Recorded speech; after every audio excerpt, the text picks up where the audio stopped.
अस्सलाम वालेकुम। ये अमन कमेटी के तरफ से आज जो नाते मुशारे का ये जलसा किया गया है, यहाँ पर बुलाकर जो इज़्ज़त अफजाई आप लोगों ने की है, मैं उसके लिए आप सबका तहे दिल से शुक्रिया अदा करता हूँ। और मैं यहाँ पर तकरीर भी सुनने का मौका मिला, नात भी सुनने का मौका मिला, कुछ शायरी भी मुझे सुनने को मिली। ये ज़ाहिर सी बात है, मेरी खुशनसीबी है कि आप जैसे उलमाओं और आप जैसे जानकार तालीमी लोगों के बीच में रहकर कुछ सीखने को मौका मिला। लेकिन मैं ये ज़रूर कहना चाहूँगा कि मुशायरा जो है ये उर्दू से जुड़ी है। उर्दू सिर्फ एक लफ्ज़ नहीं है, उर्दू हमारी पहचान है। उर्दू हमारी पहचान है, हमारी शान है, हमारी आन है, हमारी बान है, और साथ ही साथ हमारी तहजीब, तरबियत और हमारी ज़िंदगी से जुड़ी हुई है।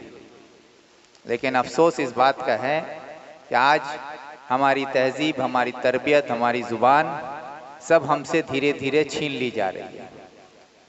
और इसको बचाने की कोशिश सियासी मंच पर तो हम सब करते हैं, सियासी मंच पर तो हम सब इसको बचाने की बात करते हैं, उसका दावा भी करते हैं। लेकिन कहीं ना कहीं सियासत के मंच से ये लड़ाई सिर्फ नहीं लड़ी जा सकती है, क्योंकि पूरी हुकूमत जो आज चाहे हमारे मगरिबी बंगाल में हो या हमारे हिंदुस्तान देश में हो, कहीं ना कहीं हमसे हमारी तहजीब, हमारी तरबियत और हमारी ज़ुबान को छीनने की कोशिश कर रही है।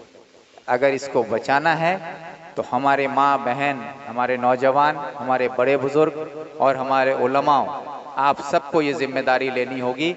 और हम जैसे सियासतदानों को मजबूर करना होगा कि मजबूर करना होगा कि आपकी दबाव में आकर, आपको सड़कों पर देखकर हम जैसे सियासतदान जो कहीं ना कहीं किनारा किए हुए हैं, वो भी मजबूर हो जाएं आपके साथ सड़कों पर उतरने के लिए। ये आपको करना, क्योंकि मुझे यकीन है कि हमारे मुल्क की आज़ादी में जब अंग्रेज़ों के खिलाफ लड़ाई लड़ी जा रही थी, आज भले तारीख के पन्नों में उसे कहीं पीछे ढक दिया गया हो, लेकिन इस सच्चाई से हम मुंह नहीं मोड़ सकते कि इस मुल्क की आज़ादी में सबसे बड़े तादाद में अगर कोई कुर्बानी दिए थे तो वो हमारे उलमाओं थे, जिनको 21,700 उलमाओं को फांसी पे लटका दिया गया था। और इतनी बड़ी कुर्बानी मुल्क में किसी और कौम ने नहीं दी, किसी और मजहब के लोगों ने नहीं दी थी, जहां सबसे बड़ी कुर्बानी हमारे उलमाओं ने दी थी इस देश को आज़ाद करने। और आज उसी उलमाओं के बीच में हम यहाँ पर अपने आप को पाकर मैं अपने आप को खुशनसीब महसूस करता हूँ। और ये यकीन भी रखता हूँ हमारे उलमाओं पर कि मैंने जो बात कहने की कोशिश की है, इस बात पर हमारे उलमाओं भी गौर करेंगे। और इंशाअल्लाह उर्दू जो हमारी पहचान है, उसको बचाने के लिए उलमा, क्योंकि हमारे बच्चों को दीनी तालीम देते हैं, मदरसे मकतब में जो तालीम दी जाती है बच्चों को, वो सिर्फ आम पारा और सलन कुरान या कुरान पाक तक नहीं है, उसमें उर्दू जुड़ा हुआ है। और उर्दू की तालीम ही मदरसा से शुरुआत होती है। मैं भी मदरसे में पढ़ा हूँ, किशनगंज के हनफिया मदरसा में मेरी तालीम हुई थी। तो मैं वहाँ से उर्दू जो भी सीखा या आज आपके सामने जो भी बयान कर पा रहा हूँ, ये उसी मदरसा की तालीम का ही एक नजराना आपके सामने पेश कर रहा हूँ।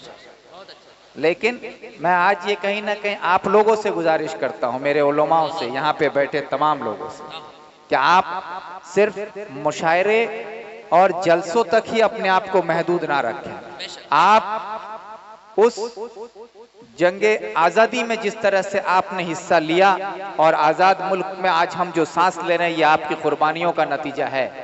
तो आज भी इस कौम को अपनी तहजीब और तरबियत से जोड़ कर रखने के लिए हमारा कल्चर जो है, हमारा जो तौर तरीका है, वो उर्दू से जुड़ा हुआ है। हमारी माँ बहनें उर्दू से आज भी जुड़ी हैं। उसको बचाने के लिए आप उलमाओं को सड़कों पर आना होगा। कोई आपके साथ आए ना आए, मैं ज़रूर आऊँगा, ये भी मैं आपको यकीन दिलाता हूँ। लेकिन मैं ये इसलिए मैं कह रहा हूँ, मैंने पहले ही अपनी तकरीर में एक बात कही कि हम जैसे सियासी लोग मंच पर दावा तो ज़रूर करते हैं, लेकिन हम उससे कामयाबी हासिल नहीं कर सकते, क्योंकि हुकूमत में जो लोग हैं कहीं ना कहीं वो खामोश रहते हैं हुकूमत के डर से या फिर हुकूमत के साथ रहने के लिए। लेकिन आप बेखौफ हैं, आपको किसी का खौफ नहीं होना चाहिए, क्योंकि यहाँ पर मैंने एक तकरीर में एक बात आई कि असली मोमिन वो है जिसके दिल में खुदा का खौफ हो और किसी का खौफ ना हो। तो अगर हम ये मानते हैं कि मुकम्मल ईमान जिसके दिल में है और जिसके दिल में खुदा का खौफ है उसके दिल में किसी का खौफ नहीं है। लेकिन हम लोग यकीन के साथ मैं कह सकता हूं कि हम में से यहाँ पर जितने लोग हैं ये दावा नहीं कर सकते कि हमारे दिल में सिर्फ खुदा का खौफ है। लेकिन अफसोस इस बात का होता है कि हम मुखिया से डरते हैं, मेंबर से डरते हैं, एमएलए से डरते हैं, नेता से डरते हैं, पुलिस से डरते हैं, सरकार से डरते हैं, सबसे डरते हैं। लेकिन जिनसे डरना चाहिए परवरदिगार हमारे खुदा करीम से, उनका ही खौफ हमारे दिल में नहीं है। इस छोटी सी फर्क को अगर हम महसूस करें कि हमारे दिल में अगर खुदा का खौफ हो तो हमें किसी से डरने की जरूरत नहीं है। बस ये हमारे उलमा ही हमारे अंदर ये जो बेबाकी बेखौफ हमें बेदार बना सकते हैं, वो आप ही लोग कर सकते हैं। इसलिए मैं आप लोगों से ये गुजारिश करता हूं कि आप लोग इस बात पर गौर करें और उर्दू के लिए एक तहरीक उलमाओं के तरफ से चले, उस तहरीक में आपके साथ हम सब आएंगे। ये कहकर मैं अपनी बात खत्म करता हूं। खुदा हाफिज़।